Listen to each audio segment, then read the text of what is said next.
దేవునికి స్తోత్రం. మరొక రోజు మనకిచ్చాడు ప్రభువు. తన మాటలను వినడానికి, ఆయన వాక్యములోని మాటల ద్వారా ఆదరణ పొంది ఈ లోకంలో ఎక్కడా దొరకని సమాధానాన్ని సంపాదించుకోవడానికి. దేవుని వాక్యం వింటున్నప్పుడు మన హృదయాలకు ఎంత సేద తీర్చబడుతుందో తెలుసా అండి? రండి వాక్యం విందాం. ప్రార్థన. పరిశుద్ధుడా, నీకు వందనములయ్యా.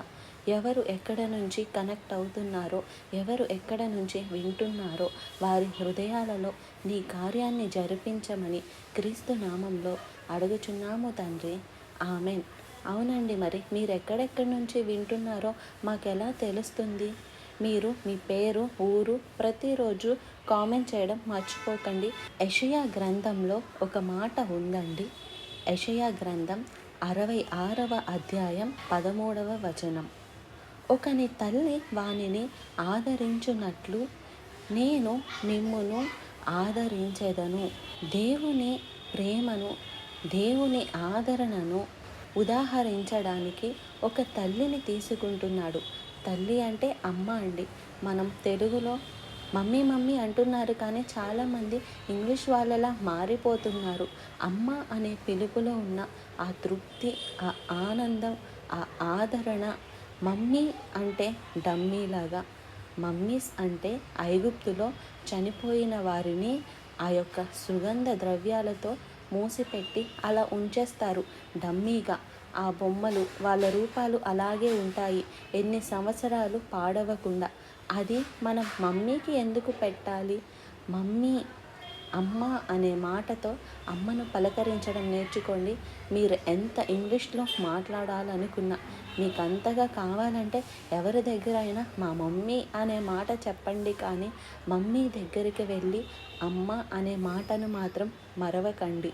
అమ్మ లేకుండా ఈ లోకంలో వచ్చిన వాళ్ళు ఎవరైనా ఉన్నారా?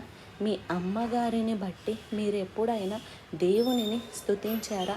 నిన్ను ఈ లోకంలోనికి తీసుకురావడానికి దేవుడు వాడుకున్నటువంటి ఒక వ్యక్తి అమ్మ. అమ్మను చీదరించుకోకండి. అమ్మ మీద తిరగబడకండి. అమ్మను బాధ పెట్టకండి. అమ్మను ఆస్తుల కొరకు హింసించకండి. అమ్మను వృద్ధాప్యంలో నిర్లక్ష్యం చేయొద్దు. నీ తల్లిని తన వృద్ధాప్యంలో నిర్లక్ష్యం చేయొద్దని బైబిల్లో రాయబడి ఉంది. ప్రభువు అంతగా సిలువలో వేదనలో ఉన్నప్పుడు కూడా తన తల్లిని గుర్తుపెట్టాడు. అమ్మా, ఇదిగో నీ కుమారుడని తనకు బదులుగా తన ప్రియ శిష్యుడైన యోహానును అప్పగించాడు. యోహాను ఆమెను చివరి వరకు ప్రేమతో చూసుకున్నాడని చరిత్ర చెబుతుంది. అమ్మకు నో సబ్స్టిట్యూట్. అమ్మ స్థానంలో ఇంకెవరైనా ఉన్నారంటే అది మన ప్రభువైన యేసుక్రీస్తు మాత్రమే. మొదటిగా నీ శారీర సంబంధమైన తల్లినే నీవు గౌరవించకపోతే, గుర్తించకపోతే, ప్రేమించకపోతే నీ కొరకు సిలువలో ప్రాణం పెట్టిన ప్రభువు ప్రేమను నువ్వెలా గ్రహించగలుగుతావు? నిన్ను పెంచి పెద్ద చేసిన తల్లిని బట్టి నువ్వు దేవునిని స్తుతించటం నేర్చుకో. ఈ లోకంలోనికి మనల్ని తీసుకురావడానికి అమ్మ నవమాసాలు మనల్ని మోస్తుంది. ప్రసవ వేదన పడి కంటుంది.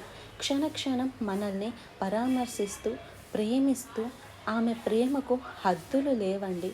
తల్లి ప్రేమకు. ఆమె జీవితంలో అమ్మ ప్రేమించినంతగా ఈ లోకంలో మరి ఎవరు ప్రేమించరు. మీరు అనుకుంటున్నారు, యవ్వనస్తులు ప్రేమించుకుంటున్నాం, మేము ఐ లవ్ యూ అని చెప్పి అమ్మను బాధ పెడుతున్నాం, నాన్నను బాధ పెడుతున్నారు. ఆ ప్రేమలు వేరండి. ఆ అమ్మ ప్రేమకు భార్య ప్రేమ లేక లోక ప్రేమ, ఈ లోక ప్రేమలు అవి సరిపోవు.